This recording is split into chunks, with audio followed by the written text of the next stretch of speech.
Hola, muy buenas tardes, amigos. Estamos en tiempo de entrevista, estamos en tiempo de la cortina de humo. Y hoy tenemos con nosotros a un autor de El Virreinato de la Plata, o más concretamente de Argentina, y viene a la madre patria a presentarnos su último trabajo.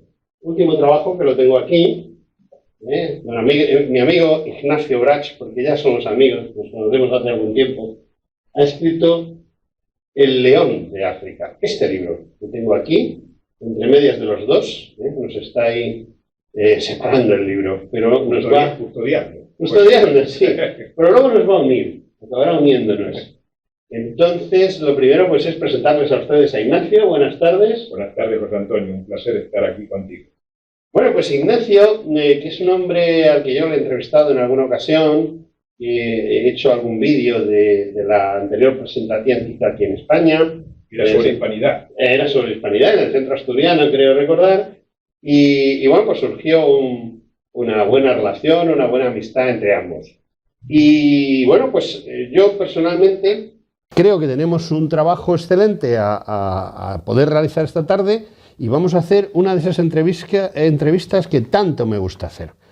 Porque yo entrevisto a las personas. Y Ignacio es una gran persona. Y le pregunto, Ignacio, ¿esto de escribir es una cosa que has hecho siempre, que te surgió desde niño o que fue apareciendo con el paso del tiempo?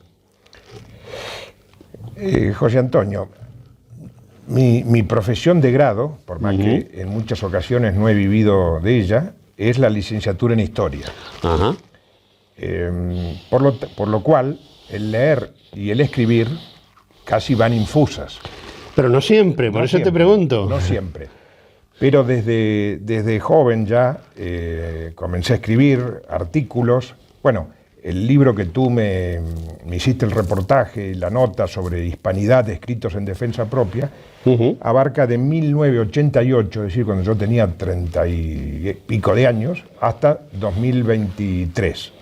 O sea, y si no recuerdo mal, mi primer escrito publicado fue en una revista de filosofía, Moenia, un artículo que se llamó Recordando a Chesterton. Yo tendría 20 años, más o menos. Así que, bueno, a medida fue corriendo los años, empecé a investigar distintos temas, entonces he publicado creo que es si no me equivoco, el quinto libro. 2 en coautoría y 3 en forma...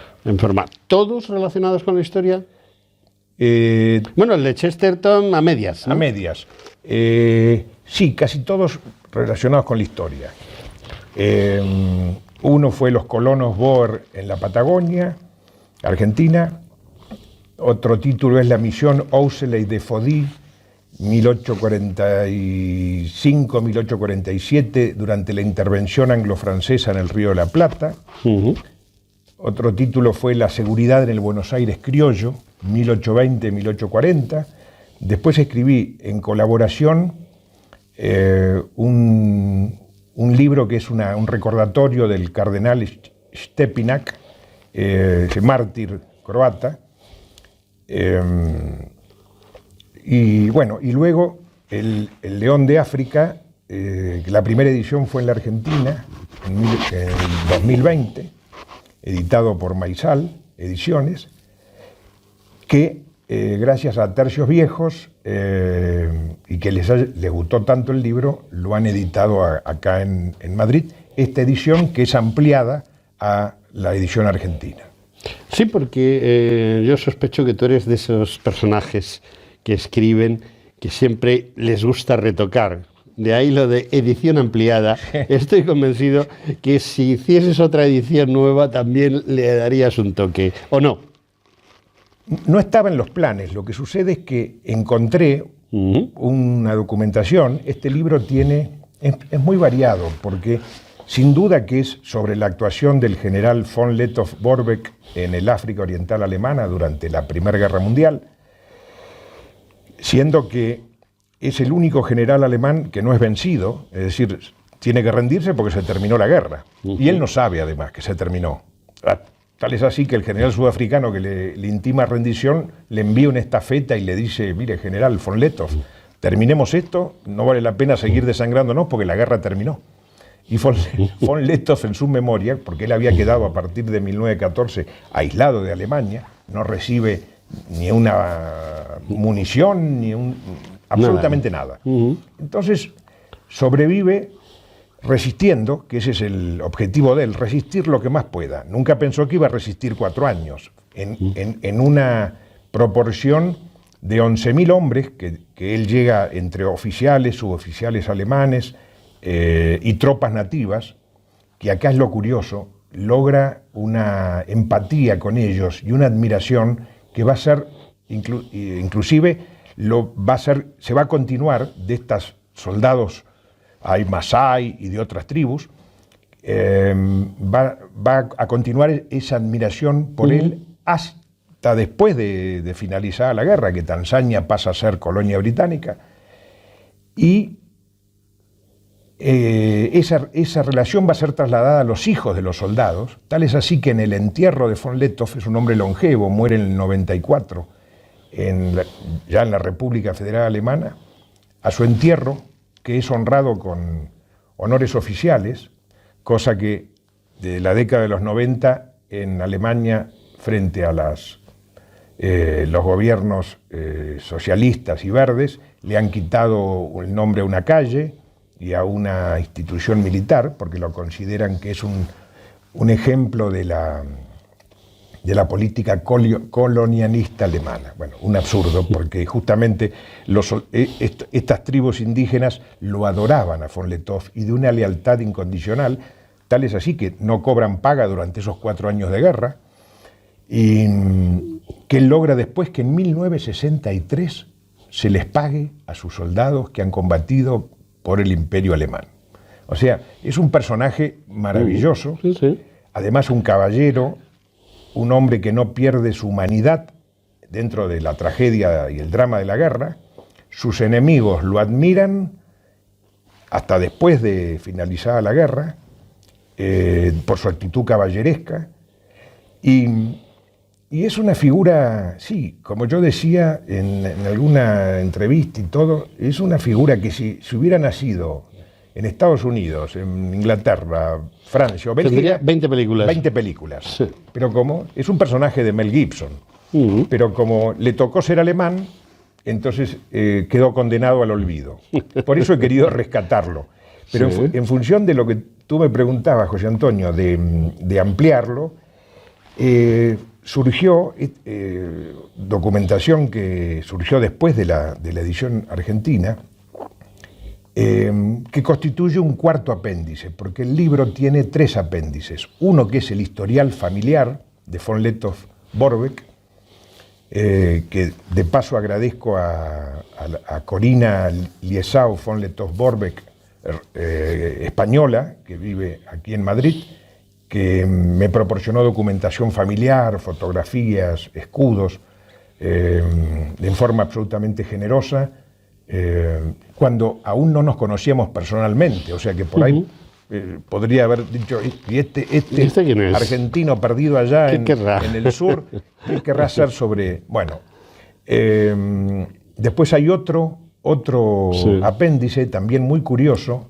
porque es nada menos que autoría de Hugo Pratt, ese maravilloso dibujante, yo digo, no solamente dibujante, sino un historiador de la historieta, porque a su personaje más conocido, Corto Maltés, siempre lo ubica en contextos históricos. Entonces, un libro de Hugo Pratt de Corto Maltés se llama Leopardos, y los leopardos de Hugo Pratt no son otros que los soldados, los askari negros de von Lettow-Vorbeck. Y, por último, esa ampliación de esta edición es que encontré que un oficial alemán que en realidad no era de profesión militar, había hecho el servicio militar en Alemania, creo que en Sajonia, y finalizado el servicio militar como oficial de reserva. Pero era pintor, y era pintor, escultor. Llegó a presidir la Academia de Artistas de Múnich. Él viaja, se casa y viaja en 1911 a Tanzania. Escala el Kilimanjaro con su mujer, siendo la primera mujer en llegar a la cima.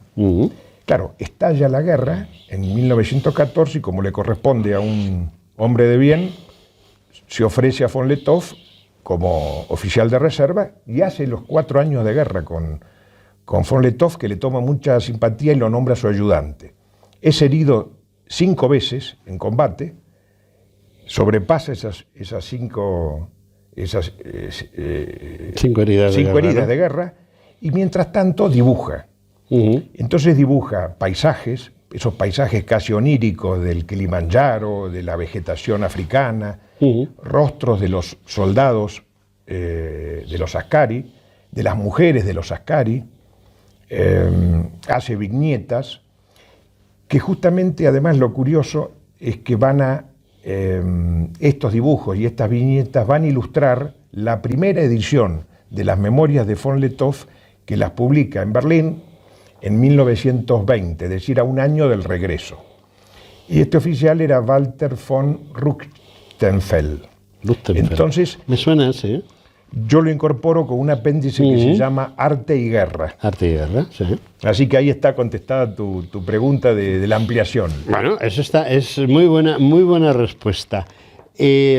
Casi me has respondido ya a una pregunta que yo tenía preparada de por qué este general, por qué este hombre, pero bueno, casi me lo has resumido en que era un hombre de bien. Absolutamente. ¿Y ese es quizá el motivo principal? ¿O puedes añadir más cosas?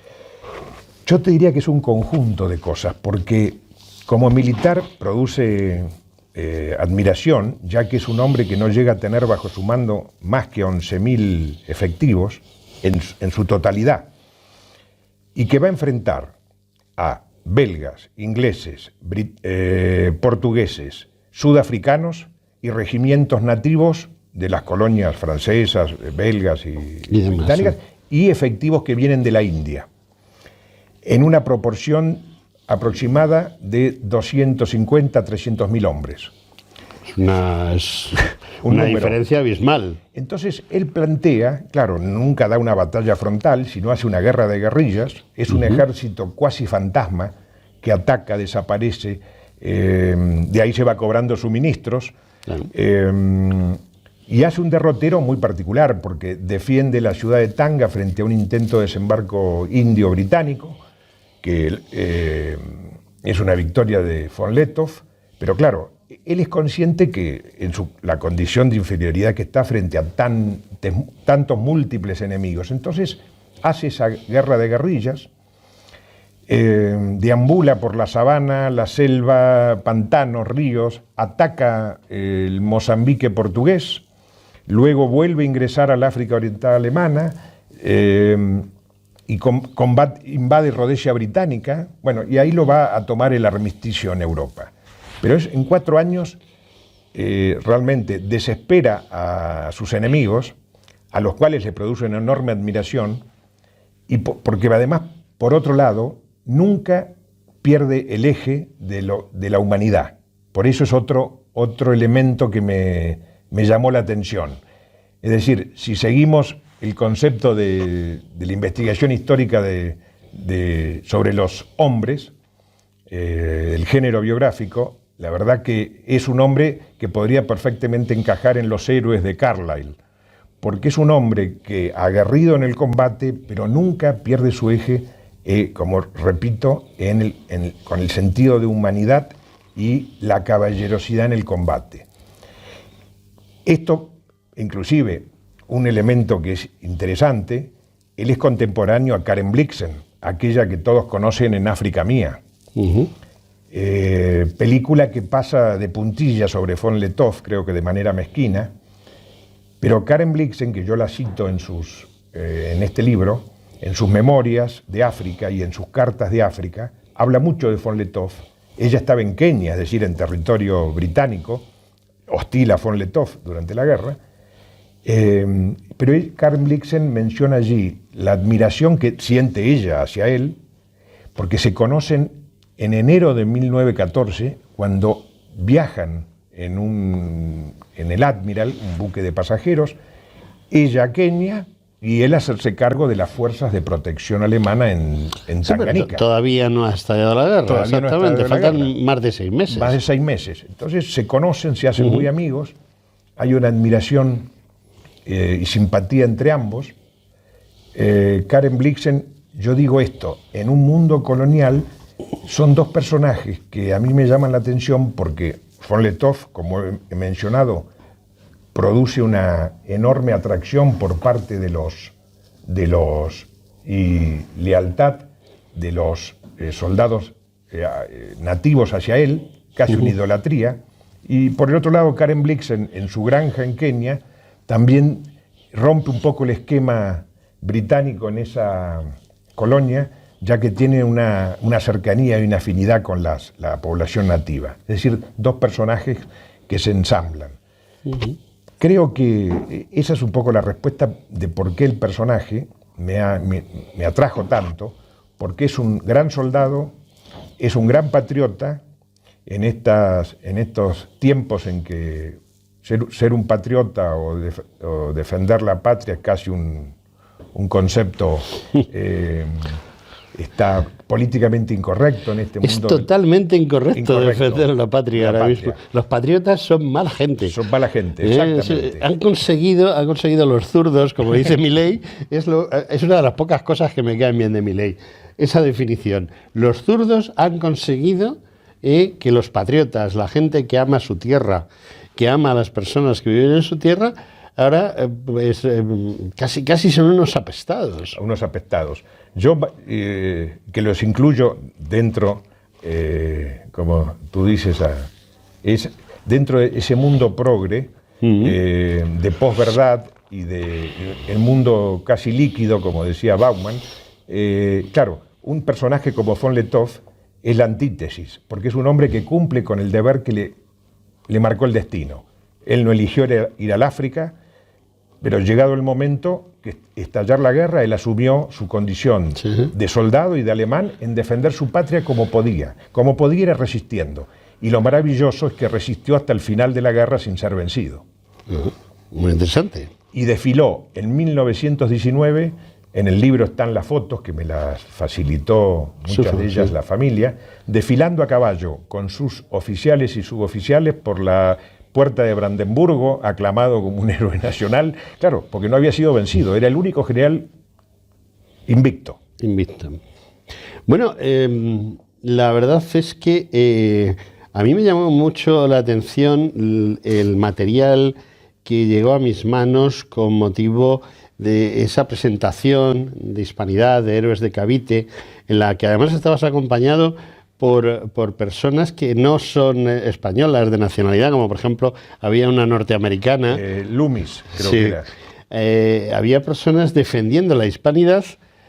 Lo tuyo es lógico, porque en definitiva los argentinos sois también hijos de España. Sin duda. Y aunque exista esa barrera que por desgracia se creó por determinadas apetencias personales de algunos masones, perdona, pero es mi opinión, como San Martín y compañía, que lograron que, una gran cantidad de provincias, nunca se nos olvide, españolas, dejasen de serlo y se convirtiesen en países independientes. Pero lo cierto es que hay personas que defienden más la hispanidad en Argentina que en la propia España. Creo. La hispanidad yo creo que es, como en su momento, y es lo que pienso, es esa maravillosa construcción que se da con la concepción con que se realiza la conquista, las órdenes religiosas, y que va a producir un hecho para mí, que lo menciono en el libro, único y irrepetible en la historia de la humanidad, que es el mestizaje cultural y de sangre. Y eso da la hispanidad, y eso da que hoy 600 millones de personas hablen español, que en América Latina, como lo llaman algunos, para mí es Hispanoamérica, o si consideramos Brasil, Iberoamérica, hoy se hable español, la fe religiosa mayoritariamente sea católica, es decir, porque era justamente la monarquía católica, la monarquía hispánica, y más allá de los procesos de independencia... Y hay algo muy importante que se te olvida, la comida. Por supuesto. Y además la comida fue de ambos... En ambos nutrió sentidos. ambos lados, ida y vuelta. Ida y vuelta, Es sí. decir, porque llegó el tabaco, llegó la papa, la Sí. mandioca... de aquí. Sí, hizo un intercambio. Un intercambio. Perdona que te haya, Sin duda. Perdona que No, sí. te haya parado un momento. Sin duda. Y quizá valga una digresión mía, un personaje como von Letov, Ujú. el que lea el libro, porque le falta calzado, entonces hasta que no asaltan un depósito portugués o belga o británico, tienen que hacerse calzado con materiales de la naturaleza, es decir, con hojas, hacen quinina, porque cuando se les acaba, con unos alcoholes que dice von Letov en sus memorias que es espantoso, le llamaban en broma, en tono de sorna, Schnaps Letov, que odiaban los soldados tomar esa porquería, decía. Pero, bueno, entonces ese personaje, yo diría que es un personaje que podría asimilárselo a muchos personajes de la hispanidad. Es decir, pienso, lo que me sale a boca de jarro es Álvar Núñez Cabeza de Vaca, que se recorrió media América descalzo, con cueros. Bueno, esos son los personajes que en cierto modo van marcando hitos. Y deben de ser recordados. Exactamente. Que el problema es que no se les recuerda. Por eso yo creo que para mí el personaje de von Letov-Borbeck es un personaje para rescatar del olvido, porque se lo merece. Se lo merece humanamente, como personaje histórico y como un patriota. Un patriota alemán que también nos vale. Tú sabes, hay un chiste muy bueno, para mi gusto, que es que un ayudante, un paje, se dirige al emperador Carlos y le dice: señor, parece ser que mañana van a jugar al fútbol España y Alemania. Y responde el emperador: ¿y contra quién? Exactamente. Entonces, hasta cierto punto, podríamos decir que muchos alemanes, aunque sea de una forma muy lejana, también son compatriotas nuestros. Sin duda. Porque precisamente el que fue su emperador y luego nuestro rey, o al revés, primero fue nuestro rey y luego fue su emperador, marca ese punto de inflexión. Y muchos alemanes vienen a vivir a España cuando ya dejan de trabajar, quieren vivir tranquilos, etcétera, encuentran el refugio aquí. Bueno, nos hemos olvidado otra vez de tu libro. Es que esto es una conversación entre amigos, no es una entrevista. Y ahora yo como entrevistador te ataco.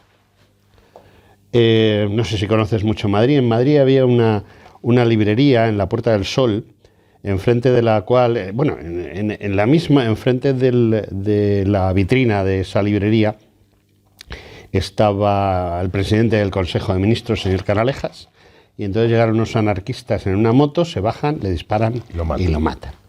Esa librería, gracias a los Estados Unidos de Norteamérica, que ha convertido todo en sitios de comida rápida y de ropa basura, etcétera, pues ahora es un sitio de esos, ¿no? Pero yo siempre hago la misma pregunta. Yo bajo por la calle Carretas, entro en la Puerta del Sol y a mano derecha está la librería San Martín. Bueno, estaba. Sigue estando para mí, en el corazón de los que amamos la historia y la geografía y este tipo de cosas, sigue estando, porque era una librería especializada en eso. Y entonces, a la que yo paso por la puerta de la librería, me quedo mirando la vitrina del escaparate y veo Ignacio F. Brach, el león de África. Y entonces, yo me quedo mirando y entro a la librería y compro el libro. Esa es mi pregunta. ¿Por qué lo compro? ¿Por qué entro y lo compro? Bueno, por un lado, porque te cautiva el título, El León de África, y aparece la figura de un personaje con un sombrero particular que parece... Perdona, pero tengo que decirte que me recuerda a un presidente norteamericano que no era precisamente amigo de España. No. Pero este era el sombrero de las tropas coloniales alemanas. Ese sombrero procede en origen es los sombreros que llevaban los hombres de los tercios. Claro, bueno. Que ha a ido eso evolucionando. iba. A eso ¿no? iba. No, pues ves. Te dejo que vayas. Entonces, entras a la librería por esa Sí. portada Sí. y hojeas el libro y te vas a encontrar el lector o el posible lector con una serie de imágenes, mapas, textos y títulos que sin duda te van a cautivar. Y como digo, leyendo la contratapa, la reseña, vas a ver que parece una novela histórica, porque pero la realidad supera la ficción. Todo lo que está tratado, respetando mucho la novela histórica, que es maravillosa, el género novelesco histórico, pero este texto no es justamente una novela histórica, aunque parezca por el personaje y las situaciones que se van a producir, sino es historia pura y dura. Eso creo que es el gran atractivo para un lector que compre este libro. Eso y el que, digámoslo claramente, no tiene competencia. No, un olvidado. Es un olvidado y hay que recordar. Sin duda, José Antonio. Hay que recordar a los héroes porque ellos son la sal de las naciones, aunque la gente no sepa apreciar ese gusto de sabor. Además, José Antonio, y esto es otra, en un mundo globalista, yo creo que hay que, los hombres como von Lettow, que representan a un patriota, en este mundo tan, vuelvo a decirlo, globalista, hay que reivindicar las patrias. Sí. Y von Lettow es un personaje que hace al concepto de patria. Bueno, pues amigos, esto ha sido todo. Yo creo que hemos desnudado convenientemente el alma literaria, el alma histórica, y hemos desnudado también a nuestro querido general del libro, y creo que Ignacio ha sabido decirnos por qué debemos de comprar este libro. Amigos, hasta un próximo programa.